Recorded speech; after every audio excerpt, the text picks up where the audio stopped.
Robert Waldo, August 2nd, 2018. Just back from North Dakota yesterday. Went to Jamestown and going to continue recordings between Edna Waldo and Richard Waldo. Timing or spacing of these recordings is a little bit nebulous, but I believe this is 1996.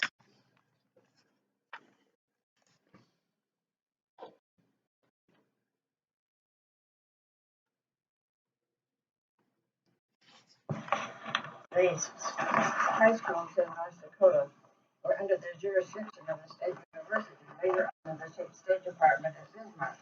The idea was to bring them up to standard. In my high school days, the examinations were sent out with printed copies from the university. Our teachers never saw them. We had to pass those examinations. Our certification afterwards came not from me. Our teachers marked our tests, but our certification came from the university. That means that the curriculums had to be rather standardized. Yes. If a teacher tried to use an independent curriculum, his students could be in trouble. Well, it wasn't that. The curricula is, that is the plural form. We're all standardized. That was all it described. But the point was that in my files, I still have my own certification for the state exams that I passed was signed by the president of the University of North Dakota. Does that mean that that way, which the schools in the state that were good, bad, or indifferent would be soon found out? Yes, that was the whole point, was standardizing. And later on, in the years that I lived in Mandan, later on, the only schools that were under that jurisdiction were the private and parochial schools. The public schools were not. But the point was that our teachers never saw these exams. You see, these were printed sheets that came to us, and we had to do them. And I always did very well because exams were not hard for me. Some kids had a lot of trouble with exams. Anyhow, what I found out while I was teaching at Cavalier was that you could go to the university in the summertime and get a job marking these papers and be paid so much for the hour.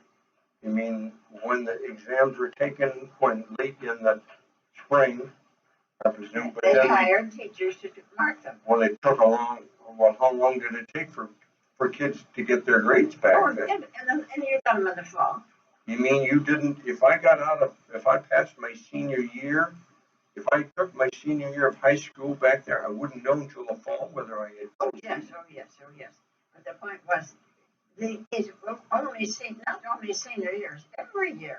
Yes, but every subject. Well, let me ask you a question. If I was a senior in high school and I took these exams and I had hoped to go on to college, how could I even apply to a college if my high school scores weren't even going to be known until the fall? In those days, there was no problem applying to college. Not that many kids were going to college. I see. What didn't have any problem. Anyway, there was a significant delay in getting your results. Yes, not bad. I think it was bad. It seemed to me that they always came quite fast. And they didn't disagree too much with my high school teachers because I had very good high school teachers. But the point was that I found out that various successful teachers were hired to mark these papers. The university people didn't mark them. They hired teachers to do it. So what I applied for a job marking Latin, which I was qualified to do. And so it was just something to do. Going to the university, I didn't want to go to the university summer school. I didn't think I needed it that badly. But I was there during the summer school session, which was always interesting because an awful lot of older people went there. A lot of not only graduate students, but teachers went there to do summer work. And it was a very nice place to be in the summer. There was lots of social activity. Where did you live in that summer? I lived at a home on 1719 University Avenue, belonging to some people named Corcoran who became my lifelong friends. I rented it for only 6 months. Mother, I got to tell you, your ability to remember a specific address 70 years after the fact is just amazing. Well, that isn't difficult because it was near the university, 1719 University, and these people, the Corcorans lived there. They rented a room to some people from the university off and on, and I got it through somebody else. Anyhow, I had only the 6 weeks there, but it was just something to do, and I went to the university in the morning and got the papers and took them back to my room to work on them during the day. I did an awful lot of goofing off, hanging around the campus afternoons and evenings. There were a lot of very interesting people there, teachers and older people from around the state. I had all kinds of dates, which was very good for me because I had been dating too much in Cavalier, just one line, and found out that I could make some success along that line. So it was a very nice summer. I didn't make a lot of money, and I wasn't paid for it until fall. As I recall, I thought I was going to get the money soon after that, but I didn't get it till fall. What did you use to pay your bills? Well, I had enough money. You had money in the bank. You saved some. Well, I had some money in the bank, but I'd been teaching and all that. It wasn't very expensive. I think I paid $20 for the room, and I ate at the cafeteria, the university cafeteria, so it wasn't all that much to it. But it happened to be the summer of the draft, the 1917 draft. That's when it was, when all the first draft numbers came out. It was the summer of 1917. That was a very crucial summer. Rather traumatic for some people. It was very traumatic for a lot of us. So there were several young men there that knew Parker. There were 2 young men that I dated quite a lot, and so later on in different years. And a girl named Hattie Lehman, who was from Crookston. She and I became good friends. Later on, she went to the University of Minnesota, and I got her acquainted with my friends Herbert Cruzy and Clifford Mitchell. And she dated them, and the following Easter, all 3 of them invited me to the University of Minnesota for Easter, and I went. Anyhow, it was a very nice summer. I enjoyed it very much. There were lots of festivity at the university. I was invited over to the Fidel house a couple of times. Now, that was the end of your second year at Cavalier. Yes. Okay. And I had not yet gone to Grafton. I was going to Grafton. Okay. And did you know you were going to be principal yet at this point? I'm wrong. This was not the end of my second year. It was the end of my third year because I was going to Grafton after that. You knew you were going to Grafton. Yes. So you really haven't talked much about being a principal of Cavalier the third year you were there. It was not all that thrilling in the first place. It wasn't hard to do. My second year, I almost got to be the principal because one woman left, and the superintendent came over to me and said, "Well, if Laura Baker won't take it, will you take it?" And I said, "I don't want to be principal." But what did being principal entail? Well, at first it didn't entail anything much except keeping the records. But when Mr. Callahan was superintendent, he liked the high school better than the rest of the school, and he was his own principal. So the principal had no authority. But they still had one and paid one. You still had to keep the records, the attendance records, which are very important because that's where you get your state money is on your attendance record. Sure, even today. Even today. So the point was it wasn't my second year that I was principal. It was my third year that I was principal. But mostly, and I got a little bit more money, not very much more. I didn't enjoy it especially.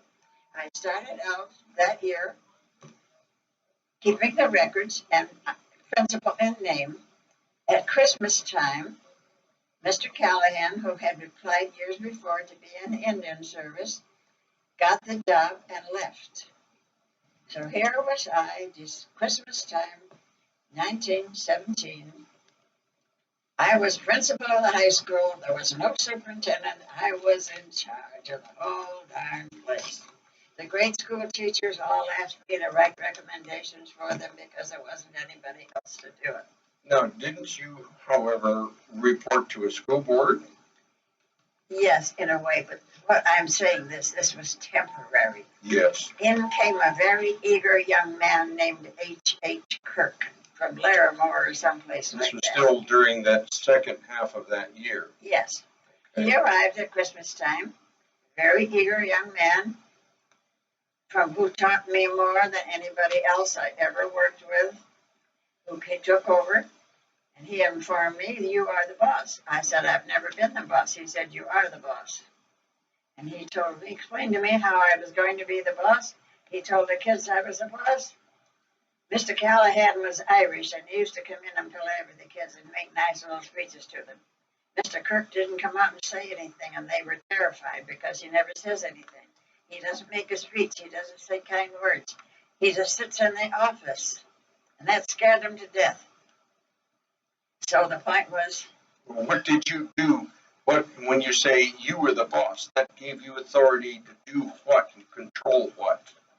to control any problems among the Well, kids. such as what? Give me some examples. Any problems among the kids. Did you expel people or discipline? Did you discipline people, expel people? Oh, we didn't expel anybody. You have regular problems of discipline. We had a very large study hall, and there were constant little problems there. And I always hated study hall duty in any school. Most teachers do. Yes, most teachers do. Anyhow, the point was that my third year, we had a young man named Davis who had come in to teach science. It was very difficult in World War I to get anybody to teach science or coach or anything because all the men were in the service. So this young man, Mr. Davis, was from upper Illinois University or someplace. Anyhow, he talked about it a lot. He was a very good teacher, but he was not a very good disciplinarian.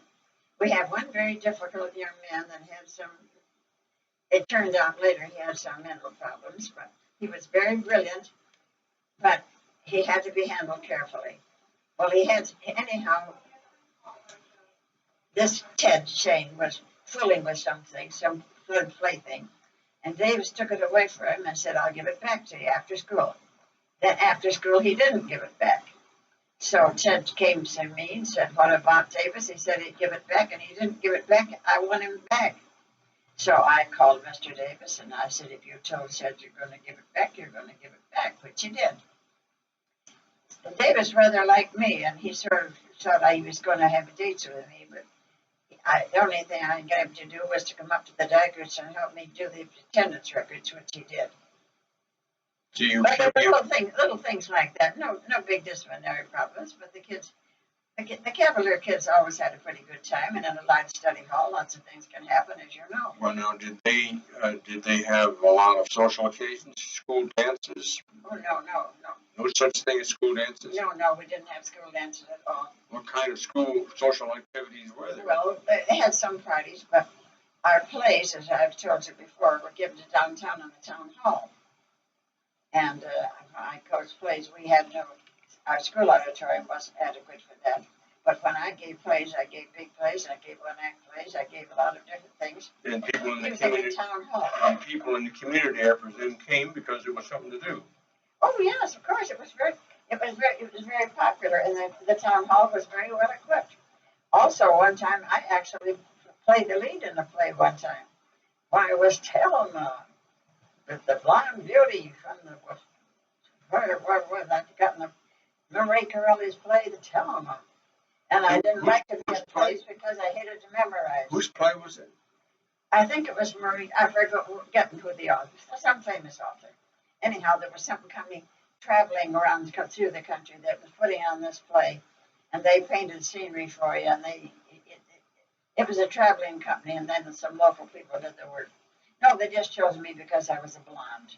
Yeah. And a teacher. That was it. But the point was, our town hall was very well equipped. We had good scenery, good everything, and our plays were very popular. Well, anyhow, I did very well with plays.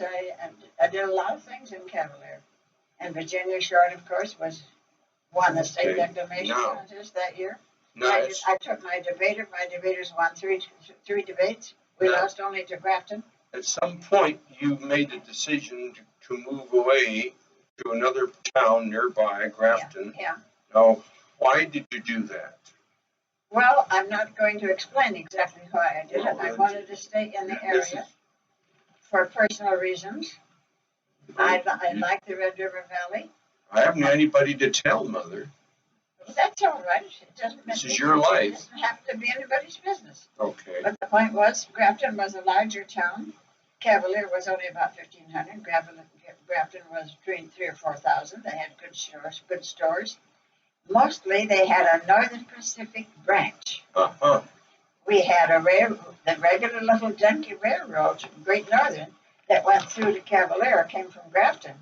But Grafton also had a Northern Pacific branch that went up to Winnipeg. So your access to the world was Yes, better, and you also- had a chance to go to Also, you Winnipeg. could go over to a place called Manitoba Junction from Grafton and get to the main line of the MP and get home to North Dakota, to Jamestown on it. Well, now, did you ever go up to Winnipeg on weekends? Oh, yeah, in the first place, what I did from Grafton was Grand Forks weekends. Well, You see, the point was we had a Sunday night train. well, now, was Grafton about as close to Grand Forks as Cavalier was? Oh, Or closer? it was just about as close. It was nearer. Mm-hmm. Grafton was between I see. Cavalier and Grand Forks. But the point was that I had better shops, better stores, and as I told you before, the best teacher friends I ever had were at Grafton. But what I did was chiefly because of the access. Because you see, in Cavalier, we couldn't go anywhere weekends because we had no weekend school, or a train.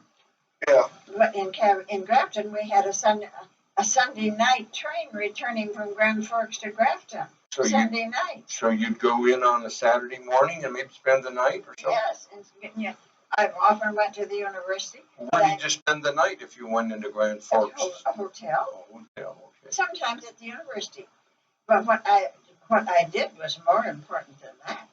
I decided that while I was at Grafton, the superintendent, by the way, was R.B. Murphy, Rita's father, and Rita was in the 5th year of their school.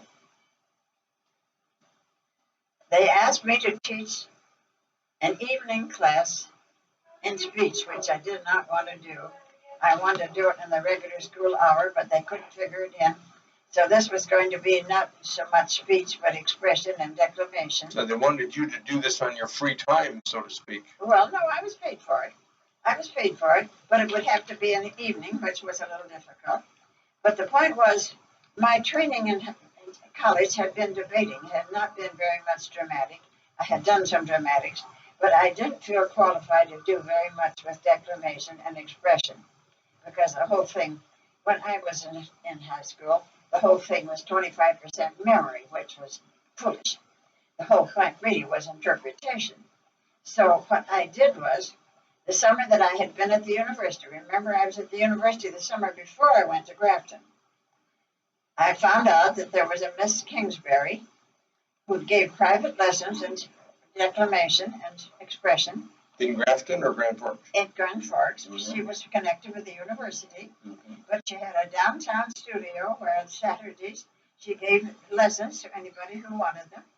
So I arranged that about once a month I would go into Grafton for the weekend and take his private professor lessons from Miss Nella Kingsbury.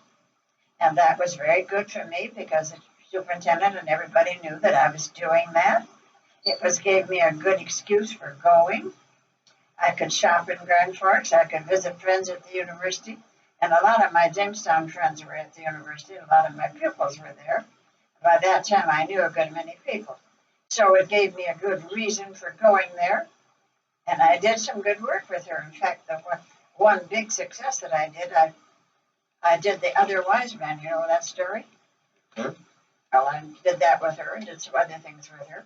So I learned a lot from her. And so Rita Murphy was in a 5th year of high school, but she was taking that evening class. Now let's interject for a minute.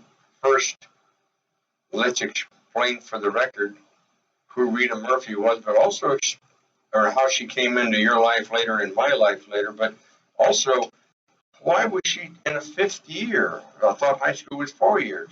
Well, she was, but they hadn't arranged for her to go away anywhere yet. So you could stay a 5th year? Not really. She was just doing the extra. But I have to go back to the fact that I first met R.B. Murphy when I was a college student, and he was the superintendent at Tower City, which is a little town near Fargo. And I was a manager of a prep girls basketball team. And I arranged that we would go to play the Tower City basketball team. I was a manager. Then it turned out that we would have to return to Jamestown on Sunday night, and Dr. Cousy on Sunday morning. Dr. Cousy was opposed to that because it was the holy day. Yes. So I had to telephone. This student manager had to telephone Mr. R.B. Murphy at Tower City and tell him that I couldn't do that. So he understood it very well. He was a very understanding man, Irish type, much more so than Rita ever was. And so he understood, and we made a different arrangements, and we went to Tower City and played. That was a contact. He remembered me. That wasn't the only contact. My hostess there was a young Mrs. Helen Curry, who later on became Mrs. E.J. Conrad. She was teaching at Tower City, and I met her then. She remembered me, and when she married in 1920 and came as a bride to Mandan, she remembered me, and we renewed our friendship at that time. So the point was, when I first got the job at Grafton, I got it because Mr. R.B. Murphy remembered me from Tower City. And he was then the superintendent at Grafton. And he was very good superintendent. He could come in and bawl out the kids and then go out in the hallway and laugh. He was a very good superintendent. He was very fine to work with, and we liked him very much. So the point is that through my whole career, I made contacts like R.B. Murphy, Helen Curry, and at that summer at the university, I also made a lot of contacts. So the summer I was at Grand Forks, I knew that I was going to Grafton in the fall, and I met many people that I would meet later on in Grafton. As I said, there were two young men that I dated quite a lot, and one man named Jim Brookater was a very good friend of Parker's. So that there were a lot of older young people there for the duration, and we sort of had a little club of our own because we were older than the ordinary summer school students, and we just had a very good time. It was a very nice summer. Good. Now, do you want to talk about your year in Grafton? Yes. As I said, the chief reason I went to Grafton was because it was a larger place. It had very good stores, and we did not have good shopping in Cavalier. You had also, a good railroad. The railroad right. Accessibility. Okay. It was the fact that we had the Northern Pacific branch, and that I could go in the city and come back on Sunday night. Okay. Tell me about the school and your experience there, and who you lived with, and all that. Well, that was very interesting because, in the first place, when I got there, 3 other girls and I lived in a very large home belonging to a Mrs. Omley. A very large home. Somewhere in my pictures, I have a picture of the house. She had 3 sons in the service, and she was renting out to teachers. 3 of us went there. One who was a family friend of hers, another girl named Billy Williams from Ripon, Wisconsin, and I had adjoining rooms. Very large. She was a Norwegian person, but the home was very well appointed. We enjoyed it very much. She gave us a big Norwegian dinner. She invited young men to the house because she was friends of her son. So we girls had a ball. That was Christmas time. We went home. When we arrived back in Grafton after Christmas vacation, we were told by the superintendent, Mrs. Armley's pipes froze up and she decided she would go to California for the winter. So we had no place to live. We had to go to the cold house and pack up our things and find some other place to go. So I stayed 2 days in a home of the sheriff where Mrs. Armley's who was married to Mrs. Omley's daughter. Then I got another home with a Mrs. Bly, where I was all by myself. So the good times we'd had at the Omley's house with the 4 girls, was over. We didn't have it anymore. We were all split up. So after that, I lived with a Mrs. Bly, who lived over in another part of town, but we still had the same boarding house. And where we shared was not only with some teachers, but with several of the men around town.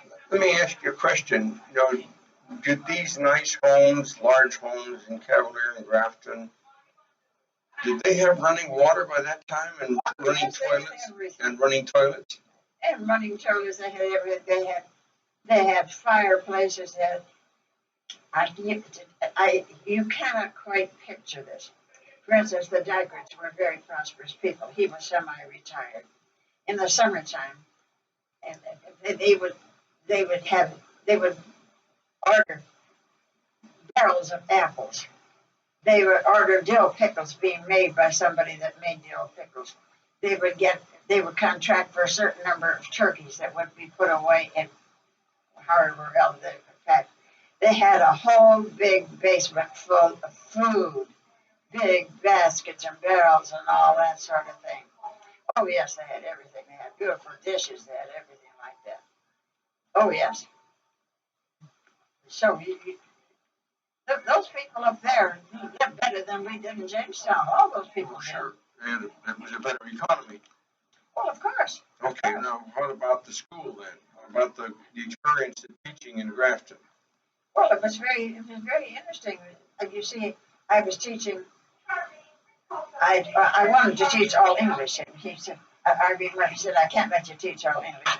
I was teaching advanced Latin, so not Latin 1, only Latin 2 and 3, Caesar and Cicero, advanced Latin, and then junior English, which was always my specialty. And in Grafton, I had large numbers of first and second generation Norwegians who still spoke with the Now, village. let me ask you a question just for the record. You said you taught second and third year Latin and third year English? Yes. Now, that was, how many classes a day did you teach then? Well, I Did you had. teach third year English twice or second year Oh, Latin yes, twice? I Did you, always were had you, at least 2 classes, sometimes 3. did you work 6 periods or 7 periods or 8 periods Oh, a no, day? no, usually 5. Usually 5, and then you had some time to yourself and maybe you had to do a study hall too? Well, I didn't have to do study hall there, but I had to have extra time because I was teaching speech, you see. I was teaching speech. And you did that in the evening, but got Did paid that in additional the evening, for it? but we also did some rehearsal in the daytime. And some of my English classes were also doing speech. So that I had to have extra time for rehearsals and so forth. Oh, it was very pleasant. I enjoyed it very much. I had very good friends. I dated a young lawyer very seriously. Seriously on his part, at least. What was his name? He came out to Mandan after me at the end of the war. Now, this was 1819. No, 17, 18. Well, I thought 17, 18 was second year at Cavalier. No. I started Cavalier in 1914. I see. 15, 16, 17, ended spring 17. Grafton 17, 18. I understand. That was a difficult war year, the bad year. But I could go to Grand Forks often for the weekend. You used to tell me about a lot of the people that you either went to school with or who were students of yours who went in the service in the 164th, I guess, or were drafted and then never came back. As I remember. Well, you mean they were killed? A lot of them were killed. Yes, or died of the flu or whatever. All my class officers in my high school class got killed or died. Jamestown also lost a great many others young men. I remember reading somewhere, I may be correct, I may not be, that we lost more men to the influenza than we did to being killed in Germany. Well, I don't know about that. But that influenza was in Mandan in 1918. Well, now, what about the influenza epidemic? Where were you when that hit? Mandan. Let's not get to Mandan quite Okay, so soon. that happened the next year when you were in Mandan. Yes. So when we talk about Mandan, we'll talk a little bit about that epidemic too. Yes, that was 1918. Okay, so we're still in Grafton and you're We're still still in teaching. Grafton. All right. I enjoyed it very much. As I said, I had the best teacher friends that I ever had. We had things to do. We used to go out and do those long walks. We did lots of things. This young man, Edwin, I will call him, he was not only a young lawyer, but a singer. He was quite serious about me. He also went in the Navy. And when he got back from the Navy, he came out to Mandan after me and was evidently, he had figured he had it all straightened out. But I just was not prepared to marry that young man, and I certainly wasn't prepared to take a... You sure had a problem with people who were Norwegian. I have to tell you that where I come from and my upbringing and my generation, your prejudice, if it would seem, about Norwegians or Catholics seems almost laughable today. It is not a prejudice at all. I honor the Norwegians. These young kids that were my pupils were some of the most eager pupils I ever had But in you my make life. this comment about you didn't want to take on somebody's Norwegian name. But I will not tell you what the name was, and you should be damn glad that I didn't.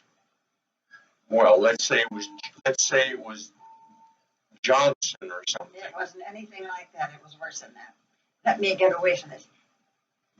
I had second generation Norwegian kids taking 11th and 12th grade English during the World War. Don't scratch. Hmm? Don't scratch. Right. During the World War. But the problem, these Norwegian kids were very eager to learn English. That's one thing that they always had. Norwegian people everywhere supported schools and paid for them. Very much like the Chinese and Japanese in this day. Very good. The problem that the Norwegians had was not so much with pronunciation as with the rhythm. They have a certain rhythm. For instance, they would say, they couldn't say university, they would say the university, or the university. And one joke that the teachers in the grade school had was, somebody asked, what's the capital of Alaska? And the little kid said, you know. And the teacher said, well, I know that you know, but I want you to say it right. Well, so the point was, those kids had problems, but they were trying very hard. Oh, they're very eager students, and I like them very much. Well, it's about 1:45. But I was not ready to marry one of them. All right. It's about 1:45. All right, that's so good. We still have some more to talk about with Grafton, and then after that we'll go on to Mandan, Well, right? just one thing that's important was at Easter time, I went to Minneapolis for Easter. Yes. From Grafton, which was a big deal. Oh, sure. My friend Herbert Cruzy and Clifford Mitchell, who were my boyfriends, and Now, Herbert Cruzy, was he a son of Dr. Cruzy? nephew. I was the chosen one to be Herbert's first girlfriend. But anyhow, through the years, Herbert Cruzy and Herbert Mitchell were my very good friends. They went to University of Minnesota to take graduate work. Met this girl, Hattie Lehman, whom I had known at UND. So the three of them invited me to come down there for Easter, the two guys and Hattie. I bet you had a blast. Oh, I had a great time. Okay, we're going to stop for today. All By right. the way, just for the record, this is Monday, May the 18th Yes? at Manor Care. And Okay. we're continuing with Edna Waldo's oral history. That just Okay. about finishes up there. This is Wednesday, May the 20th. Yes. Manor Care, and we will continue what we were doing Monday. Go ahead, Mother. To some extent, I would like to repeat some things I may have said before, and sort of wrapping up the Red River Valley episode of my life, because many times, in many ways, it was different from any other part of my life. You had also asked me to tell how the good relationship with Virginia Short developed, and that didn't happen overnight. But the point is, I think I would like to say a little bit more about Pembina County. I do not know of any county in the state that had as fine a cultural organization as they did. In Jamestown, for instance, there was one first-class high school in the county. In Pembina County, we had 6 or 7 first-class high schools. At St. Thomas, at Walhalla, at Drayton, at Bathgate. The kids in the county all knew each other. They couldn't play basketball in the winter because travel was too difficult in winter. Because up there, very far north, and we had lots of snow. But we had county track, we had county declamation, county debates, we had county football, and the kids all traveled around to all the other states, and they all knew each other very well. Living was expensive for them, which they could afford. It became fairly expensive for those young teachers, us, because we also wanted to have the good things that we could get. We couldn't get much shopping in Cavalier. We had to do it by mail order or to go to Grand Forks, which was expensive. And we paid for everything we had. We paid for laundry, we paid for food, we paid for dressmaking, for every little thing that we had. So we tended to live a little bit well too. The only 2 trips that I ever had in my teaching career happened when I was up there. In 1917, I went to Winnipeg for Easter. 1918, I went to Minneapolis for Easter. After that, I never had another important trip during the time that I was teaching as a young woman. So really, when I finished there and went back out west, it was going back to the real world, because I don't want to emphasize the fact right here that in all the places where I taught, in Cavalier, in Grafton, in Mandan, later on in Minot, I never had as many attractive young students as I had in Cavalier, especially girls. They were very attractive kids, very well dressed, from good families, mostly very smart. They were often very hard to handle because, especially in study hall, they had themselves a pretty good time. But they were awfully nice kids from very good families. If there were any underprivileged families, they perhaps were among the French Canadian people, and most of them didn't go to our school. So there are many of these young women who became my lifelong friends. It was very ordinary for them all to go to the university after they graduated, and it was expected that they would do it. So the point was, Even the girls? oh yes, oh yes. So the point was that they all had those experiences, and we tended to share some of them with them. Now, at the time that the county seat election took place in Cavalier, when they got the county seat away from Pembina, quite a number of families who were connected with county government moved over from Pembina to Cavalier. One of those families was the Short family. I'm not absolutely certain of Mr. Short's business, but I believe he had sort of a title in Short's business. At any rate, he dealt with the county. I don't think he was a county officer. So the Shorts had moved over to Cavalier. And so Virginia, of course, was not particularly well known to the Cavalier kids. And you will understand that that did not mean that she belonged to the elite because she didn't know them, but she hadn't been in school with them. Also, Virginia had had some ill health, and her mother called upon me one of her first times in Cavalier to explain to me that Virginia had had some ill health and so forth.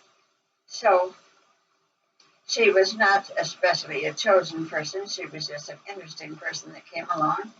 And what happened with Virginia was really a very interesting combination of circumstances, because she was an oddball.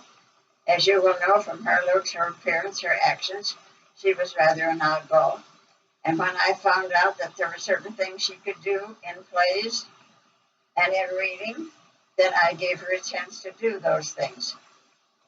The fine job that she did at the state declamation contest was really partly due to her own personality and to O. Henry. I believe the title of the section we used was The Double-Dyed Deceiver. It was a story by O. Henry. And it began like this: so-and-so was not yet drunk. And if you can imagine Virginia Short with that oddball look of her and her mean face, beginning her oration at the state declamation contest by saying so and so was not yet drunk, it brought down the house. She was one person who could have done that and who did do it. And I don't know anybody else that could have.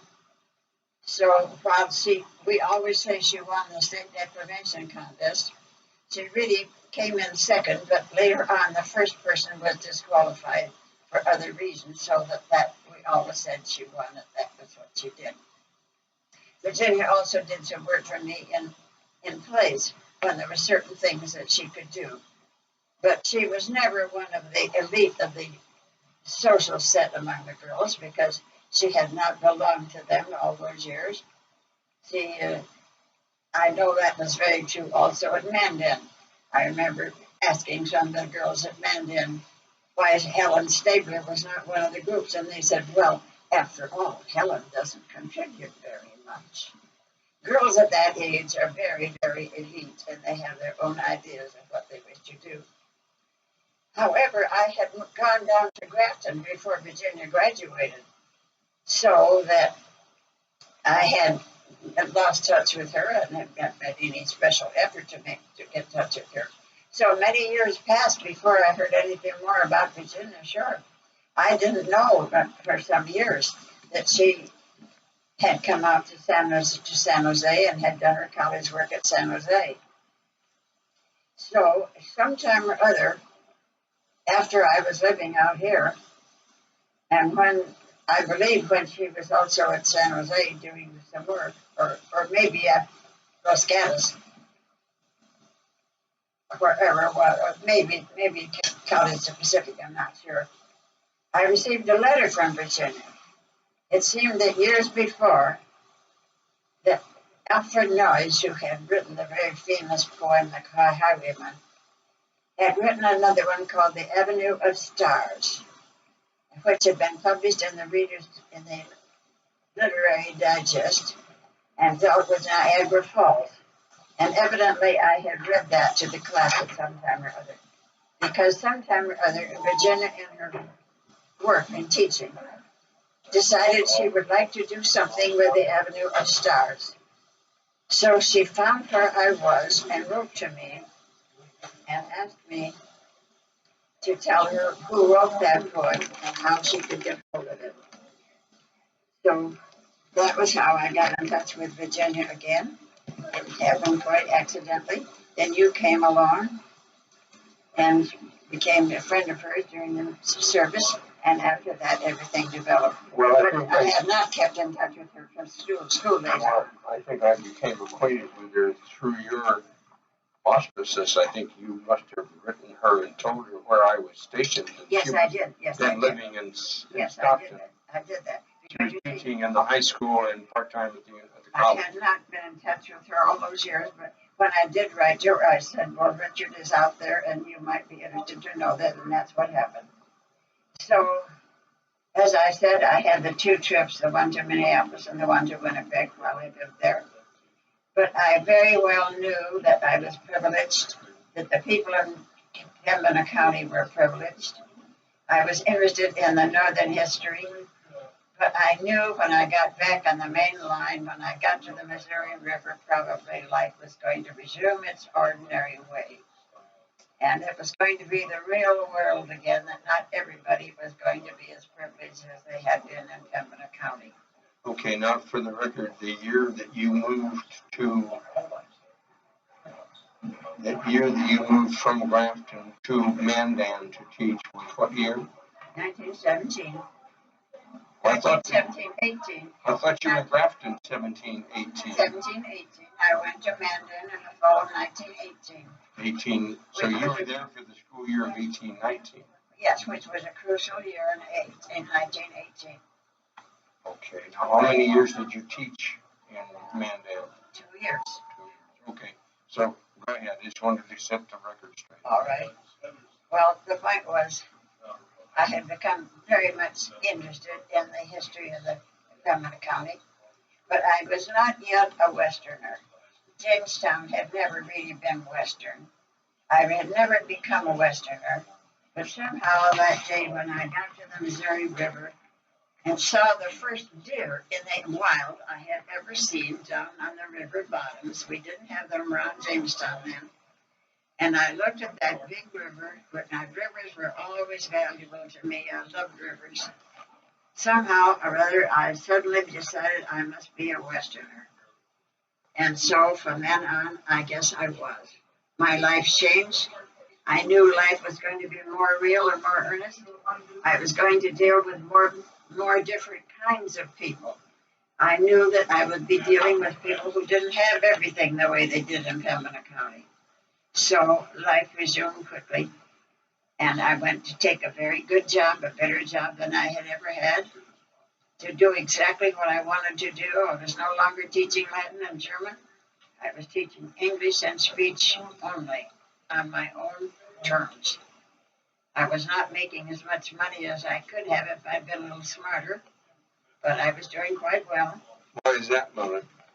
Well, the point was, I didn't know that they needed teachers as badly as they did know. I didn't know that I was as valuable to them as I turned out to You be. mean you didn't consider bargaining, or maybe you I could was have? never very good at bargaining. I told them I had this, and I would entertain any orders over $100, which of course was a very big deal in those days. I could have gone quite a bit over that. And as a matter of fact, because I was having to put in so much outside rehearsal time, I did get a little extra money every month after that for a long time. But the point was, I was interested not only in going to Mandan because it was west, but because it was across the river from Bismarck, and I had never known much about Bismarck and wanted to. So the whole thing was very good, and then the Northern Pacific Railroad was a great asset. Also, after 4 years away from home, I had realized that I would really be a little bit better off to see a little bit more of my parents for a while, which was what I was able to do. I was only two hours away from home. And there were, I would assume, reasonably frequent trains back and forth. Oh, yes. We were on the main line, and we had all those great long excursion trains that went through. However, we did not yet have a bridge over the Missouri River. We did not have the big vehicle bridge. You had a railroad bridge, yeah. The railroad bridge only. So in order to go over to Bismarck, you went on the railroad, or in the summertime, by the very dubious ferry, which sometimes. Okay, a moment. Tape back. We'll end this tape. 45 minutes.